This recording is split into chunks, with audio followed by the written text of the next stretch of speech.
You straight up cuckooed that dude, bro. Oh my God. You've got all your Charger gear on because Feeling fresh as hell. Well, you guys better enjoy it.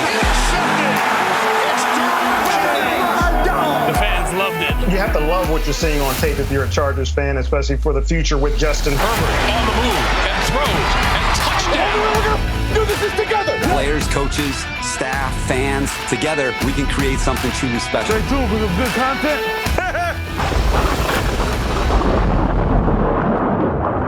Hola, mi amigos. Welcome back to the Charger Chat. I'm your co-host, Wolldog, sitting with my buddies, Kev, Hug, and Duggan. Hola. Hola. And Kyle, the coach, Duggan. Is it Cinco de Mayo or what's happening right now? I don't know. I'm just mixing it up. I'm reaching out to Adam had a burrito for lunch, and he's feeling is that wrong? Am I not saying it right? It's great. I love it. Well, Hola, folks, boys. yes, brochachos. Plenty to talk about this episode. We're seeing some guys over at Minicamp.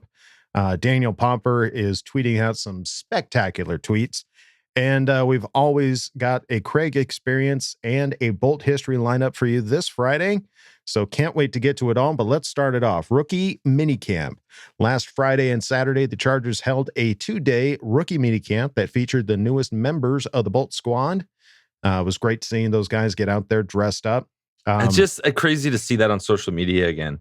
And like them coming out in their pads. They're not comfortable yet enough with the social media team to be making jokes and stuff yet. So we gotta warm them up a little bit. They just don't have the personality because Chris Rumpf from the get was ready to joke and mess around last year. These guys are just a little bit more serious. Get They're the there job for done. Let's business. get in and get out. Yeah. They're there for business. Yeah. They've got a goal and they got their eyes on the prize. Not everyone can be Chris Rumpf.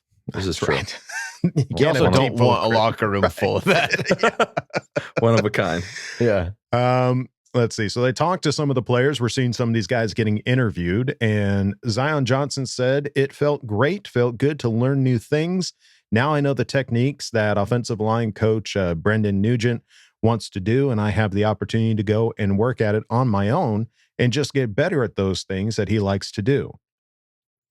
So, I mean, we've heard it from other players. That's like, it's not like it's a different sport going from college to the pros. It's just different techniques, different verbiage, just getting that kind of stuff different down. Different drills. Exactly. I just hope this is our new offensive line coach. And, Frank Smith was awesome for us last year and did some stuff with guys that, we hadn't really seen. Those year Pipkins had a good year at the end of the year after being under a new offensive line coach. So I'm hoping this is at least a step to the side and not a step back with, this new guy. I'm sure he's going to be fantastic. That's just the worry when you have a guy that was only there for 1 year and gets hired as like an offensive coordinator. You had the right guy and he helped those players. So hopefully it continues. Yeah. Yeah. A little fear of the unknown, but that's okay. I think it keeps these guys motivated to want to do good. They also talked to Jamari Salyer, who said, "Man, it's crazy to kind of take it all in. Even just walking right here, it's like crazy. When I first got into the locker room for the first time, you look around and it's like, man, I'm here. It's a special moment, but you have to make it special fast and then get to work. It's a cool experience." He had the best interview. He just he's a very real guy and I like him a lot. He could come in being picked so late in the draft when he probably thought he was going third round and be kind of grumpy about it or whatever. On the shoulder, But he's not at all, man. He's an open book and seems like he would have been a great interview, during that process. So I don't know how we got him, honestly. It'll be one of life's greatest mysteries. But yeah, I think how we get solid. It's the pyramids and how did Jamari Salyer fall so low? And nobody will ever know. No. Yeah, I think he seems to be the most animated, I think, out of the group. Chris Rumpf was definitely the most animated out of last year's draft class.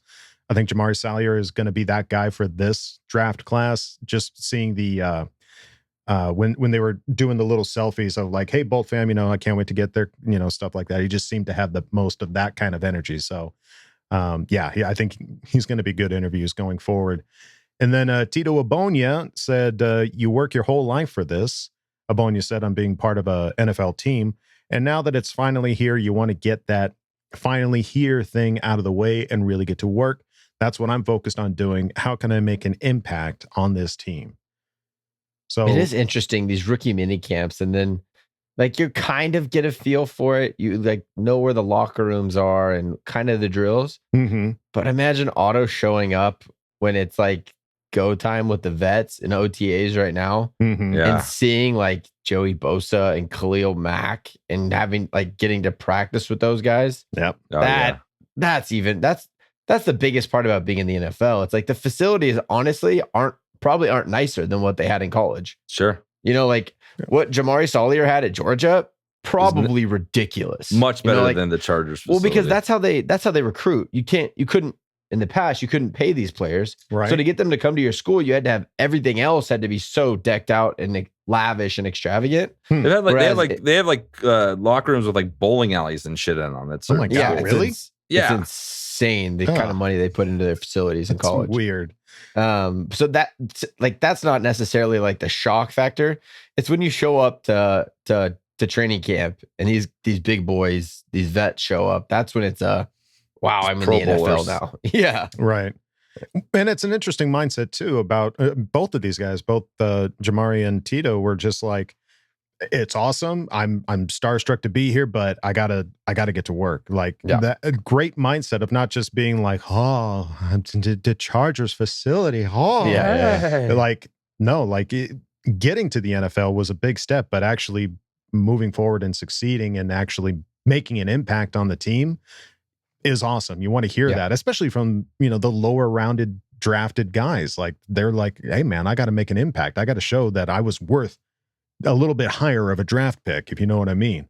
So good to read and see. And then there was Isaiah Spiller, who said it's pretty similar. Texas A&M head coach Jimbo Fisher runs a pro-style offense, so it kind of prepares you for the league. I'm able to pick up on stuff a little faster because I've seen it before. Isaiah Spiller is like he's like a baby face. Like he does have a little shocking baby face that's just gonna truck you, just gonna run you over. You just don't expect it when you just see him and watch him talking. It's like a baby face semi, just like here it comes. Oh no! It's like, oh, I could tackle this guy. Boom! On your back. As he's smiling at you. Yeah, that's the ones you gotta watch out for. The quiet ones that like look unassuming but will murder you essentially. Right. They've got some power behind that smile. And then looking over at Daniel Popper, tweeted out, Rashawn Slater said he was on his honeymoon in Bora Bora when the Chargers traded for Khalil Mack. Brandon Staley texted him, get your mind right. No congratulations or anything, just get your mind right. Slater joked that he put down his drink when he got the text and thought, I better start doing some pass sets on the beach. And they released a video of him in Bora Bora doing this. Yeah. And there was another story where he was on like a cruise with his family, like his whole family, and they were next to the pool on whatever cruise line they were on. Mm-hmm. And he's doing this. Yeah. Like he's just always working on this. It's crazy. Well, there was another thing. I think a recent interview, I don't have it in front of me, but he was talking about how like he looked at last season as like, I wasn't that good last season. Yeah. But he was a Pro Bowl. Like he made it to the freaking Pro Bowl. Yes. And he's like, that could have been better. He has standards for himself, dude. That's fucking great. Those are the guys you want on this team. They're not like going to be content or happy. They want to be the best at the position. Rookie year makes his Pro Bowl. He's like, where's my extension? Yeah, exactly. Where's that contract? It's not that guy. It seems like he just loves the game of football. He's got that Justin Herbert mindset of like, I could be better. And imagine like, he has to practice this whole year against Khalil and Joey. Like it's gotta be only even better. Get you better. Chinna was great, but he's no Khalil Mack. Mm-hmm. Absolutely, yeah. I can't wait to see sophomore Rashawn Slater. Yeah. I think it's just gonna be a wall. It's just gonna be a wall. That left side of the line is just nasty. Locked down. Yeah. And then Daniel Popper tweeted out again, Chargers have a punter here at rookie camp, Melbourne, Australia native Ben Griffiths. He's 6'6", 240, 30 years old, and spent the past 3 seasons at USC. Griffiths played 8 seasons of Aussie rules football from 2010 to 2017 before switching to American football. This is Darren Bennett vibes? That's what I was just about to say. One of my favorite punters of all time. Darren Bennett vibes, just take people out. He played 8 seasons of Aussie rules football. He hits This guy doesn't mess around. Like Aussie rules football is basically rugby without a little bit different. No pads. No pads. Yeah. So it's, I don't know. This is cool. There's a picture they sent, and the people were all like, "Oh, what's Justin Herbert doing?" Like, nope, that's our new. He's the same size, right? Punter. Same size. He's got a little bit of flow and just different number. But yeah, it's he's a big boy, big punter. I kind of like that, the idea that like he wanted to try something new and step into something else. Like he wasn't just content with being in the Aussie rules football, and he's like, "Hey, I'm going to go to college." At the end of my 20s and then go to the NFL when I'm 30. In my 30s, yeah. That's a guy you can definitely root for, I think. That's a cool storyline. Yeah. Cool. It's a fun one. We'll see how it shakes out. It'll be going up against J.K. Scott for sure in that, and we'll see who comes out. And that's a great spot for an undrafted guy to be able to come in and a brand new guy to the team. Right? We don't have an established punter on the Chargers right now. No. Right? We don't know anything about this JK guy. Like, he was a punter a couple of years ago, but got cut for some reason, and now there's going to be good competition in there. So go make Darren Bennett and the Aussies proud. Do it, Ben. Absolutely. And if you want to make us proud, go on over to ChargerChat.com. Kyle, that was such a softball. That was so good. I didn't even look at the outline knowing this was coming. I was like, Kyle, you are the best. Go on over to ChargerChat.com. Check out all the cool stuff we've got over there. T-shirts, hoodies, and stickers. And if you feel so inclined to pick any of that stuff up, it really does help us out, incur some of the costs of hosting this podcast that we still, 3 years into it, we've made no money. It's the best. It's for the love of the game. Business venture that we've made. Yes, it is for the love of the game. So one day. And you can also chat it up with other Charger Chatteteers in the member section and ask questions and ask Bull fam. So go check it out. We haven't made money, but we're the official podcast of the Die Hard Bull Club. God damn it, you're right, Kyle. We are. I'll take titles over money any day. Any day. Give me championships over contracts all day long. That's right. Well, what else? Yeah, what else? What else Keep it going. What else would you rather have than something else? Would you rather? That'll be a new segment on Charger Chat. Would you rather? Go check it out. ChargerChat.com. All right, gang. Well, we are going to power through these next two sections, not because we want to, but because we have to. So we've got the Craig experience and Bolt history. We're going to just jam it right down your throat, whether you like it or not. It's the train. Here comes the train. Here comes the Craig, Mike Modlin, double-fisted, coming down the tracks. Choo-choo. Oh, yeah. Choo-choo, motherfucker.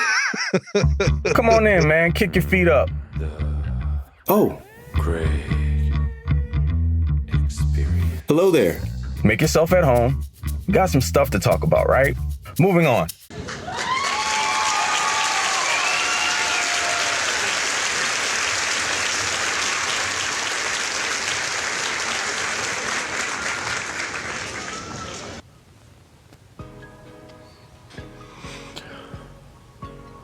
Thank you guys. You are far too kind. And please, your forgiveness in advance, as I know I sound like pure hell right now, dealing with some congestion, but it's going to take a little bit more than a case of the sniffles to keep me away from you guys. I always want to touch base with you about your team, mine, the Los Angeles Superchargers. So, where are my manners? CC gang. The biggest of salutes, and to the rest of the Bolt fam, what is going on? It's your guy Craig in Texas, and welcome to another edition of the Craig Experience. Shall we begin? Yeah, so I'll take smoking on your squad for 300, Alex. Oh, sure thing. This organization is known for having the preeminent social media team in all of the league. The Las Vegas Raiders.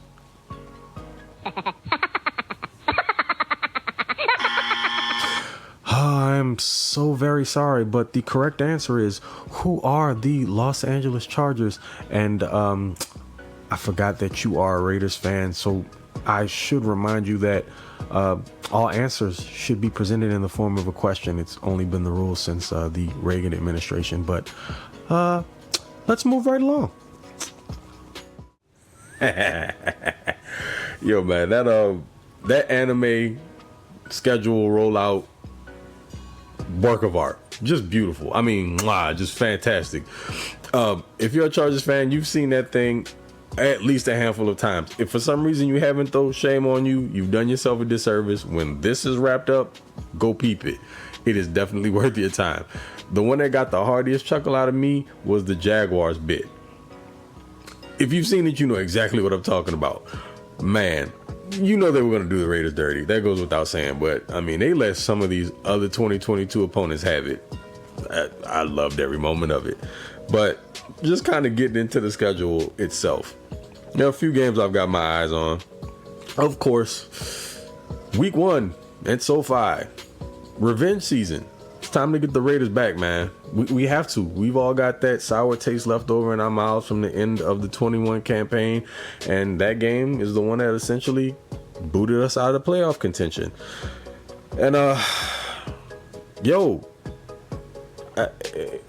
the matchup that I'm looking for is whoever's playing right tackle against Max Crosby, because he essentially made a turnstile out of Storm Norton, and just watching him get beat like a drum over and over and over and over again is like etched into my brain, is like burned in there. I need a new memory to replace it. Let's make that happen. That's what I'm looking forward in week 1. And then week 2, we get the Thursday night game out of the way. Just the short week early in the season. Cool. Guys are going to be fresh, so it's going to be much less taxing on their bodies going into the second week. It is also a game that I plan on being in attendance for at Arrowhead with a few of my buddies. And from what I'm seeing, a lot of the Chargers contingent is planning on making the game as well. So hope to see you guys out there. And let's give what for to those Chiefs fans in Chief Kingdom, or whatever y'all call that crap. Should be a nice one.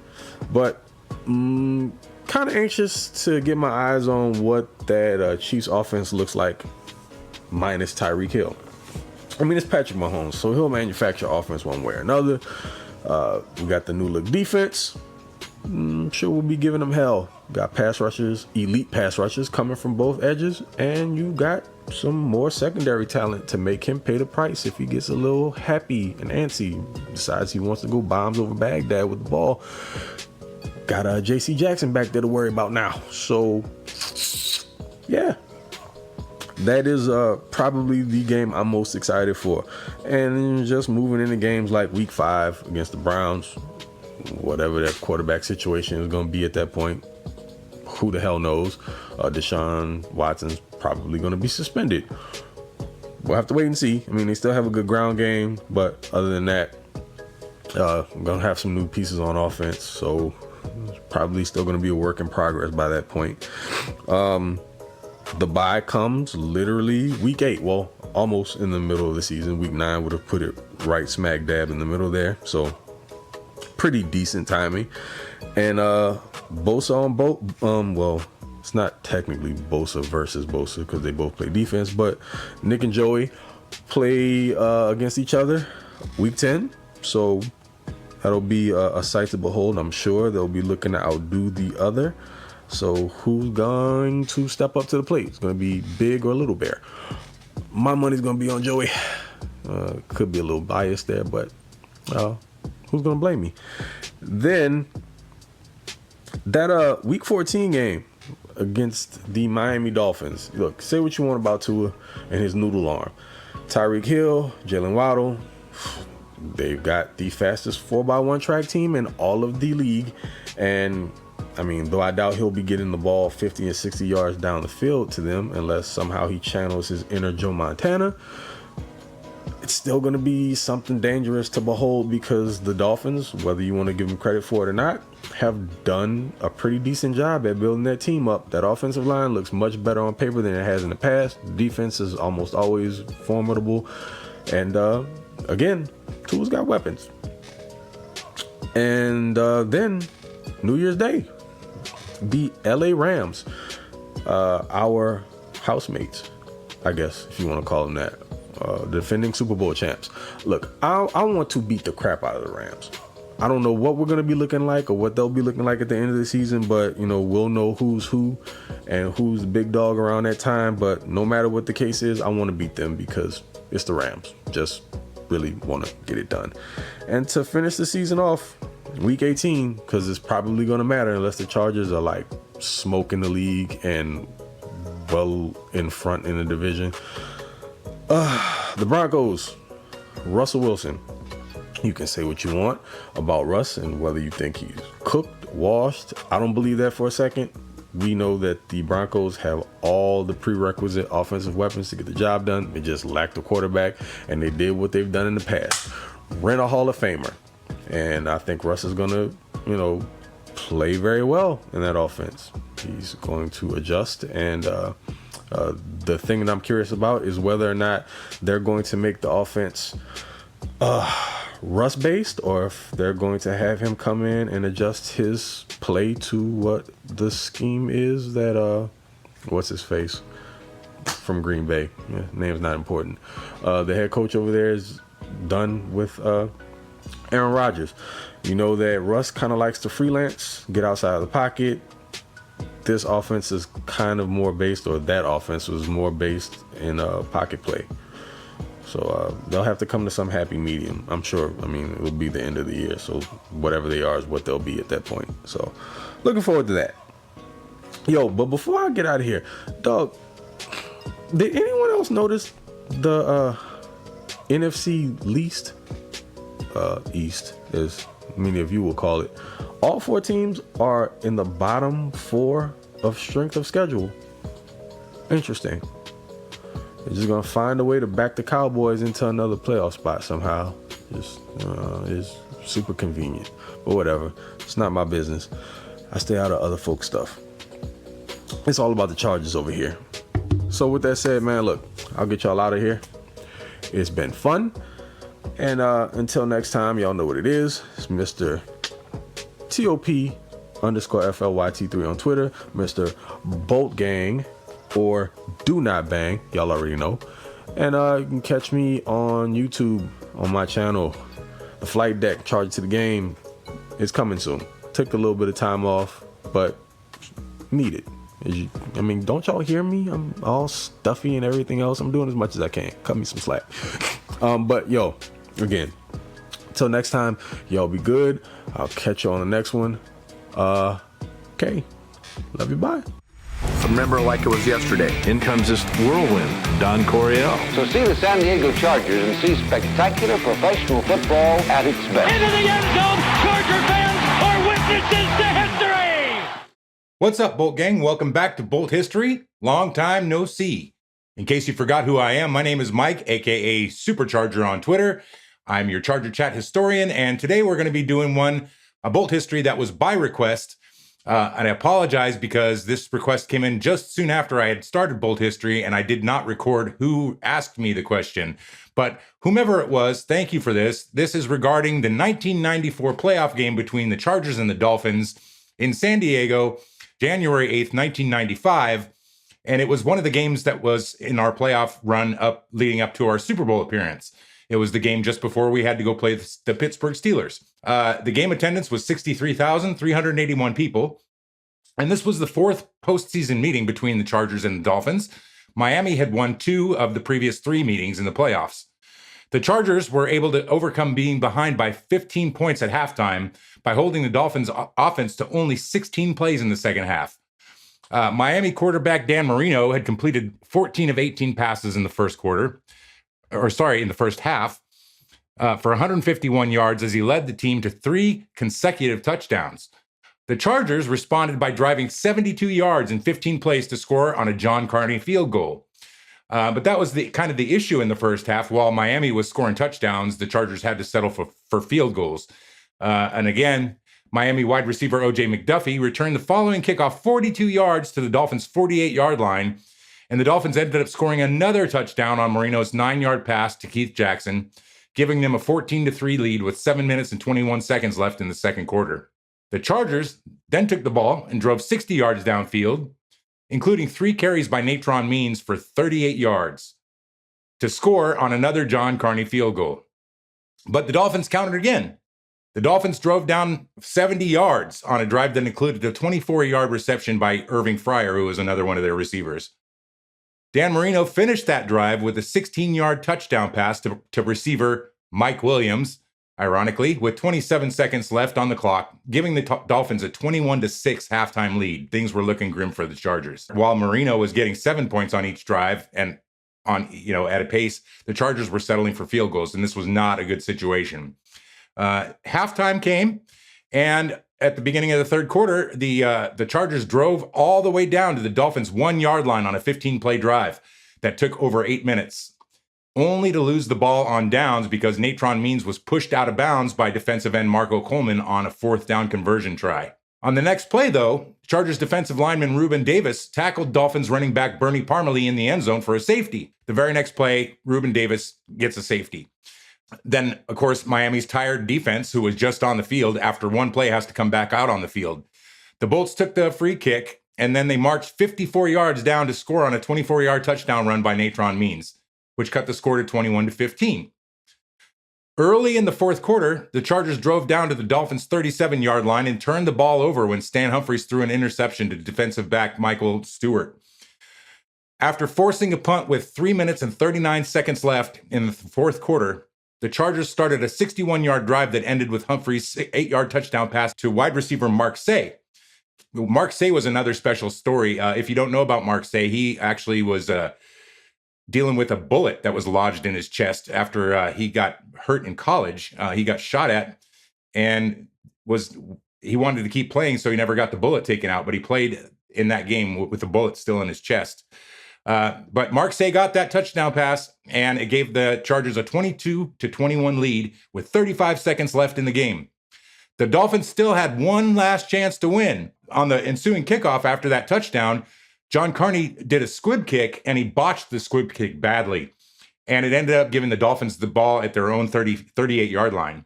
On the next play, a 32-yard pass interference call against Eric Castle, Chargers defensive back or safety. Eric Castle gave the Dolphins a first down on the San Diego 30. This put the ball in position for a Pete Stoyanovich 48-yard field goal attempt. Now, Pete was a hell of a field goal kicker, so 48 yards was not really out of the question for him. But the snap was high, and the Miami holder, who was a former Charger, John Kidd, said he stretched his arms out to get the snap, and he got the ball down as fast as he could. And then they saw it going to the right, and they looked at each other, and there wasn't anything to say. The season was over for them. And this would be the last time the Chargers won a postseason game until 2007. So that's a long time in between appearances. The game also featured several questionable calls by officials. Doesn't that typically happen in a Charger game, especially in the playoffs, right? On one play, Keith Jackson, reminiscent of the Holy Roller play, batted the ball forward along the ground after making a reception.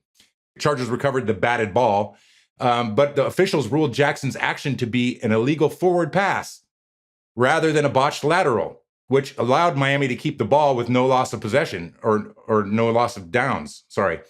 And as Jackson went down, he tossed the ball as if he were trying to lateral it to some teammate that only he could see. If you go back and watch this, you'll see that he's lateraling it to no one. So I don't know how it could have been considered a legal forward pass. If you watch it, there's no way. And on Means' 24-yard touchdown run, replays showed that he had actually stepped out of bounds at the 2. So it shouldn't have been a touchdown. So those were just a couple of the botched calls that they had in the game.